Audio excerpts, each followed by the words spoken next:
fashion canes. I am your host for this podcast. My name is Alicia. I have two co-hosts in this podcast episode. Their names are Summer and Abby. Hello. Hi. So you are new to my podcast. Yeah. Abby's a first-time guest, but I'm sure it won't be her last. Happy to be here. Thank you. Thank you for being on my podcast. I also have a YouTube channel, Abby. That's awesome. But anyway, today we will be talking about retinopathy of prematurity. If you have been watching my YouTube channel, Modest Fashionista, then you know that one of the eye conditions I have is retinopathy of prematurity. Okay. I've talked about it in the past on my YouTube channel, but I've never actually went into specific details of all 5 stages. There's 5 stages of retinopathy. There's 5 stages of retinopathy of prematurity. Do y'all have any questions yet? Well, I assume you're going to explain the 5 stages. Abby, do you have any questions? Not yet. Is this your first time meeting someone with retinopathy of prematurity It is. today? It is. Okay, in stage 1. Okay, where do I start? Okay, rewind. Okay, when a baby is born prematurely, a lot of times the doctors have to put them on oxygen, and sometimes they have to put them on loads and loads of oxygen, and actually what it does is it detaches the retinas. That's what retinopathy of prematurity is. So in stage 1, they're basically just watching the baby to see how the eye condition will or will not progress, or if it progresses to see if it will regress. Okay. In stage 2, retinopathy of prematurity, it's like a little line that appears inside the baby's eyes. And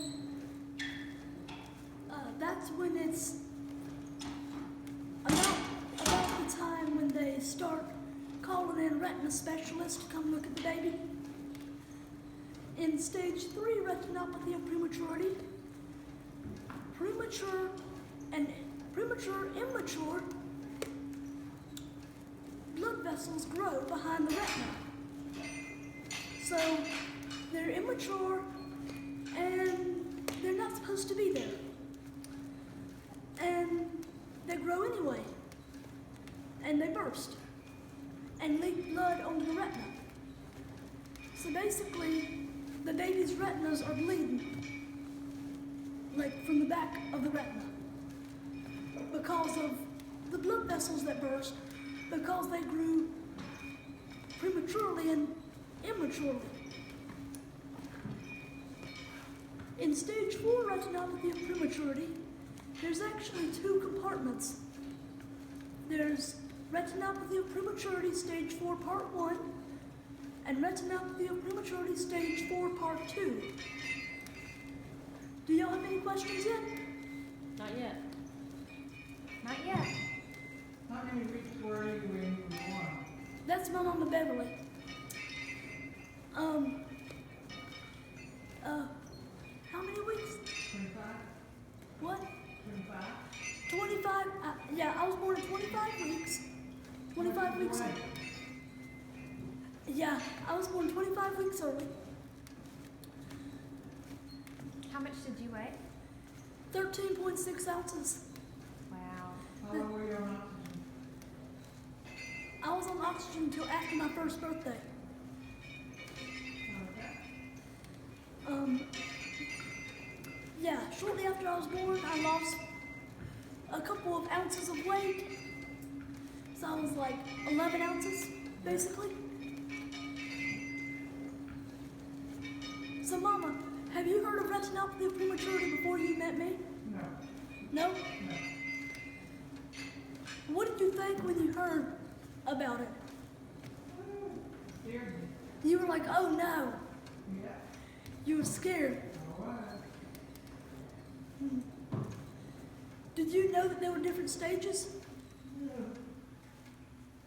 No? Okay.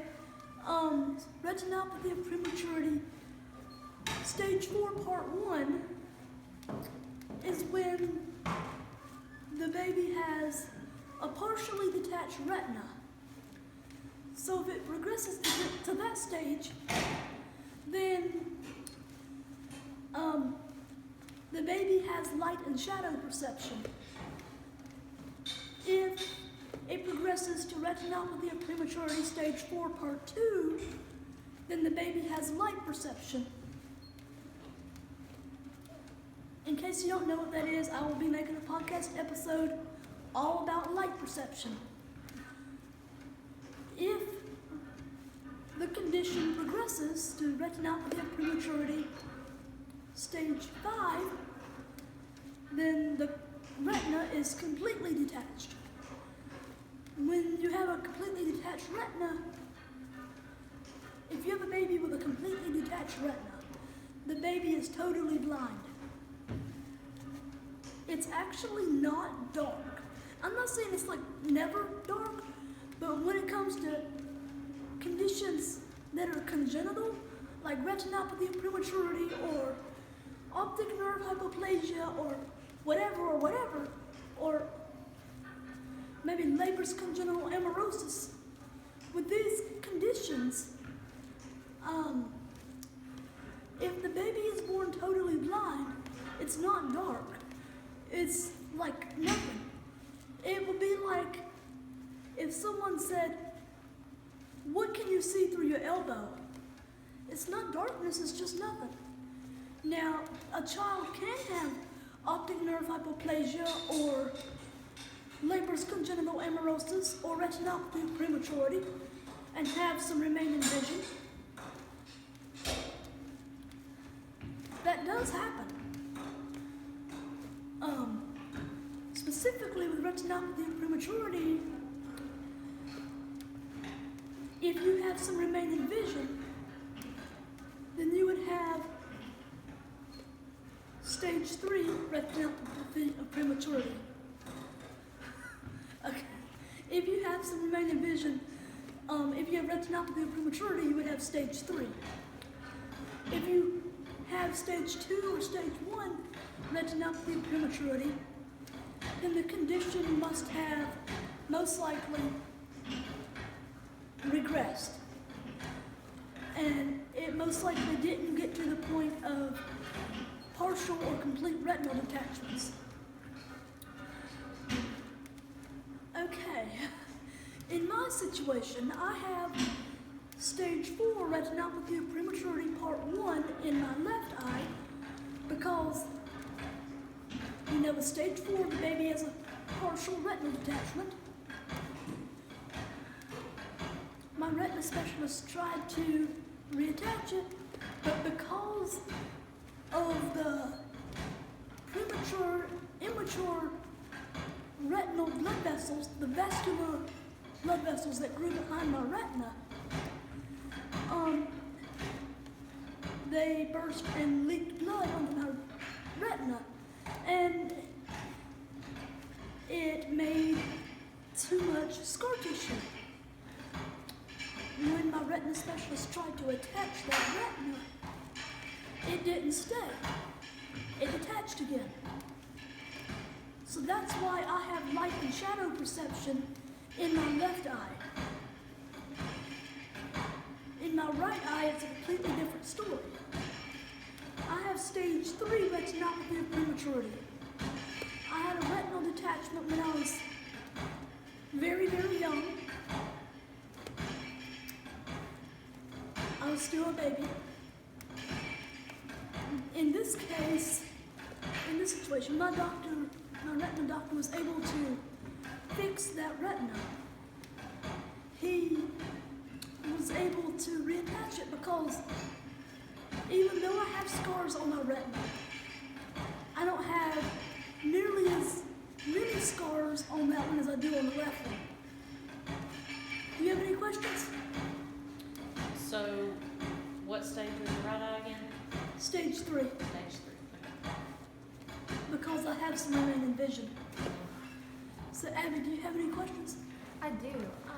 Could you share more about how you think this impacts your quality of life and your activities that you're able to participate in? It's a good one while you're at the gym, actively doing stuff. Yeah, I'm at the gym right now. I'm working out on the exercise bicycle. Right. You're still able to do that, right? It's awesome. People that have retinopathy of prematurity can still, or any visual impairment, they can participate in activities. But the reason why in social gatherings, why you see so many of them either sitting at a table by themselves or with their parents and not with people their own age, or you may see them standing off to the side, not interacting with anyone. It's not that we are antisocial. Well, some of us are, but the biggest majority of us are not antisocial. I'm actually a very sociable person. I'm a social butterfly. I'm very extroverted, but I rarely ever get a chance to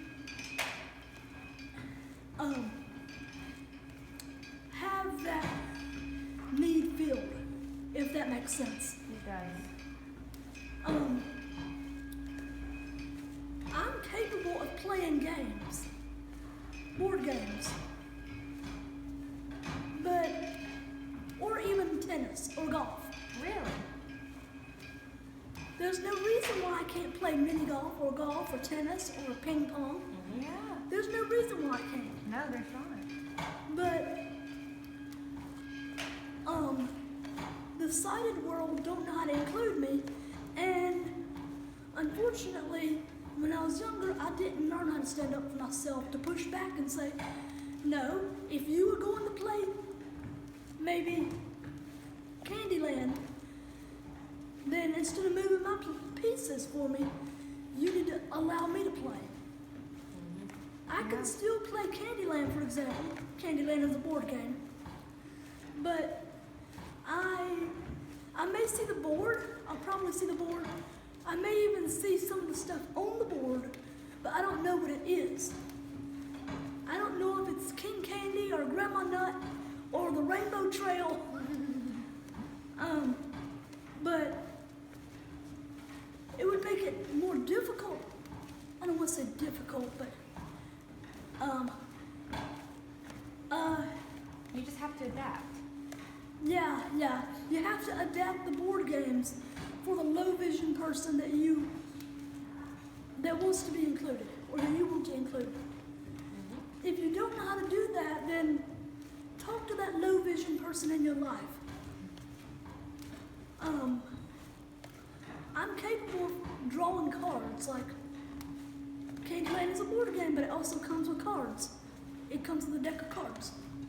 I can draw my own cards, but I don't know what's on them. So I would need someone to read me the cards, and I would need someone to either put their finger or put something shiny onto the board game so that I would know about where to put my pieces. That don't guarantee that I will put it exactly there, because when you live with monocular vision, in case you don't know, surprise, I have a little bit of monocular vision. You can't judge distances, and you have no depth perception. It don't mean that I can't play board games with sighted people, but they need to be creative. Or if I wanted to play a card game with them, if it's a game that,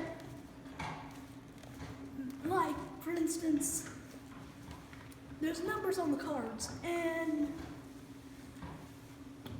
the people on the other side of the table are not allowed to know what you get.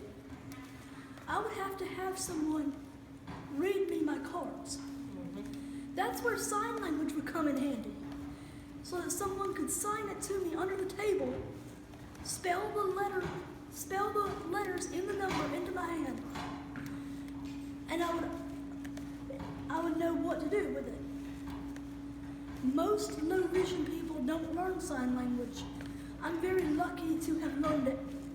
Are you fluent, or you just know the shape of the numbers and letters and stuff? I'm not fluent. I know the alphabet pretty Yeah. much. I know some words and sentences. Okay. Sign language would also come in handy if you are speaking with someone that's low vision, if you are in a very loud environment. I know that sounds very cross-cultural and even counterproductive, because you think of sign language as being for people that are hard of hearing or deaf. But think about it, if you are in a loud environment and you are trying to communicate with someone that's low vision, if you are trying to talk to them, even most of us have very good hearing. It can be hard to know what the person in front of you is saying, because most, if not all, low vision people can't read lips. I can't read lips.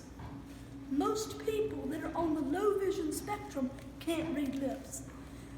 The people that are able to read lips, the thing is, only about 30% of it is reliable. No matter how great you are at reading lips, and you may be very good at it, lip reading is really not all that reliable, because not all the words in the English language make enough mouth movement for someone to understand what you are saying just by watching your lips move. Does that make sense? It does. Do you have any more questions? I don't think I have a question, but can I make a comment? Yeah. I just wanted to say that I admire how educated you are on your condition, and that I think you're very positive and it's inspiring. That's pretty neat. That's a pretty good compliment. That's pretty cool to be so knowledgeable. Yeah. You should know as much as you can about your eye condition, or whatever condition you have. But you know, not everybody does. Even if it's not visual related, you should still try to know as much as you can about it. Yeah. Well, you've done a great job with that. Thank you. She has researched and researched, haven't you? Yeah. I spent the last few years of my life walking around in circles in my bedroom with an iPad and a Barbie doll in my hands, researching. Wonderful. You and Barbie know a lot. Yeah. Yeah. I collect Barbie dolls. That's awesome. Yeah, you have to tell her about your collections in another video. Yeah. If you're trying to communicate in a loud environment with a person that's low vision, if it's a person that's unable to tell what you are saying by signing to them without them touching you, then they have to touch you on the hands and arms. Because that's how we know what someone is trying to say to us in an environment that's incredibly loud. Now, it's not that often that I'm in that loud of a situation, but usually about twice a year it happens. While I can understand conversations that are happening across the room in very loud environments, it's difficult to know what the person right next to me is saying. I don't know if that makes sense. It does. It all jumbles together, I'm sure. Kind of. Yeah. So, Abby, do you have any more comments or questions? I don't think so. All right, you want to wrap this one up? Thank you for watching this podcast episode. This is season 6, episode 3. Thank you for watching this podcast episode.